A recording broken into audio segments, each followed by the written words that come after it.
در دنیای فوتبال یکی از هیجان انگیزترین لحظات برای طرفدارا و کادر فنی تیم‌ها میتونه خرید ستاره‌ها باشه. ستاره‌هایی که میتونن سرنوشت یک تیم رو تغییر بدن. اما همیشه این خریدها موفقیت‌آمیز نیستن و ممکنه به جای موفقیت و افتخار به یک کابوس برای باشگاه و هواداران تبدیل بشن. در سال‌های اخیر منچستر یونایتد با اختلاف بدترین روند نقل و انتقالاتی رو داشته و فهرستی از خریدهای ناموفق رو برای باشگاه به صدر رسونده. پس تا انتهای ویدیو با من همراه باشین که می‌خوایم با هم دیگه 10 تا از بدترین و گرانترین خریدها رو با هم دیگه بررسی کنیم. اگه از ویدیو خوشتون اومد حتما ویدیو رو لایک و کانال رو سابسکرایب کنید.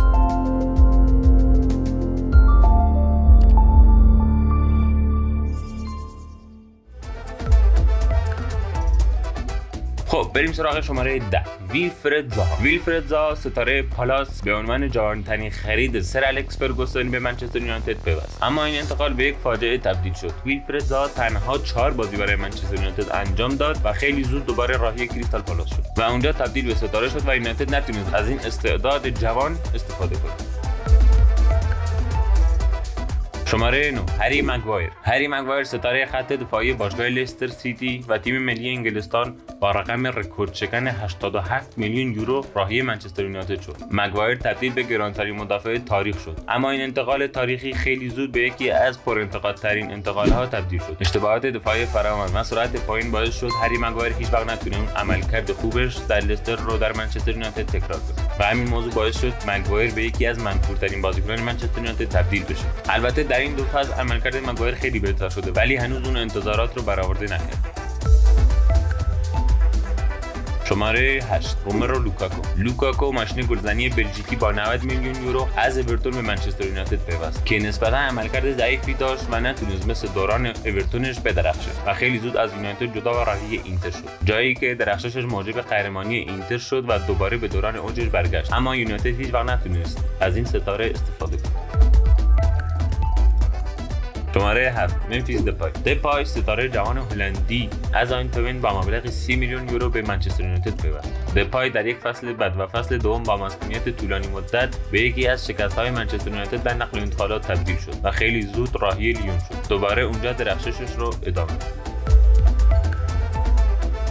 شماره 6. دونی فندبیک ستاره آژاکس با مبلغ 40 میلیون یورو راهی منچستر یونایتد شد. اما این ستاره هلندی با عملکردی ضعیف و نیمکت‌نشینی مطلق به یکی از سوژه های داغ رسانه‌ها تبدیل شد. فندبیک هیچ وقت نتونست انتظارات رو برآورده کنه و عملاً تبدیل به یک شکست بزرگ شد. اگه تا اینجا از ویدیو خوشتون اومده حتما ویدیو رو لایک و کانال رو سابسکرایب کنید. دمتون گرم.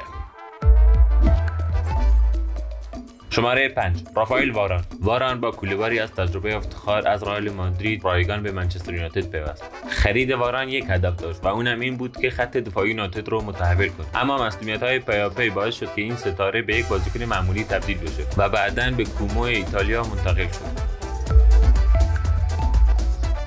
شماره 4. جیدون سانچو که به عنوان یکی از ستاره‌های جوان و آینده‌دار فوتبال جهان شناخته میشد با مبلغ 85 میلیون یورو از دورتموند به منچستر یونایتد پیوست. اما این انتقال پس از 2 فصل ناموفق و نیمکت‌نشینی به یکی از شکست‌های بزرگ تبدیل شد و بعداً قضیه راهی دورتموند شد. فصل بعدم قضیه راهی چلسی شد.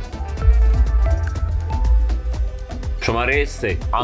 آنتونی از آژاکس با مبلغ 100 میلیون یورو برای آنتونی به منچستر یونایتد پیوست. در ابتدا همه منتظر بودن که این ستاره برزیلی بدرخشه، اما با عملکرد ضعیفش خیلی زود از ترکیب اصلی بیرون افتاد و به یکی از شکست‌های بزرگ منچستر یونایتد تبدیل شد و بعد از مدتی قرضی راهی رئال بتیس شد و آینده این ستاره هم همچنان مشخص نیست.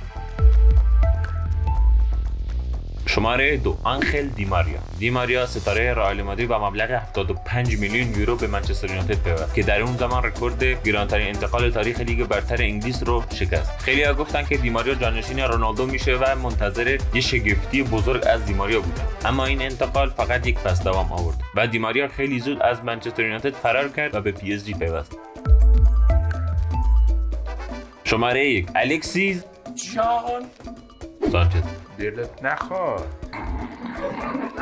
سانچز با قرارداد معاوضه هنریک میخیتاریان از آرسنال به منچستر یونایتد پیوست. سانچز که در اون زمان رکورد بیشترین حقوق دریافتی لیگ برتر انگلیس رو شکست، خیلی زود به یکی از شکست‌های بزرگ منچستر یونایتد تبدیل شد و با عملکرد ضعیفش نه تنها تبدیل به یکی از بدترین خریدهای یونایتد شد، بلکه تبدیل به یکی از بدترین خریدهای تاریخ فوتبال شد و بعد از 2 فصل قرضی رایگان از این تیم جدا شد و به اینتر پیوست. خیلی ممنون که تا انتها با من همراه بودید. اگه از ویدیو خوشتون اومد حتما ویدیو رو لایک کنید و تو کامنت ها بگین که به نظر شما کدوم یکی از همه بدتر بوده و سابسکرایب چنل یادتون نره.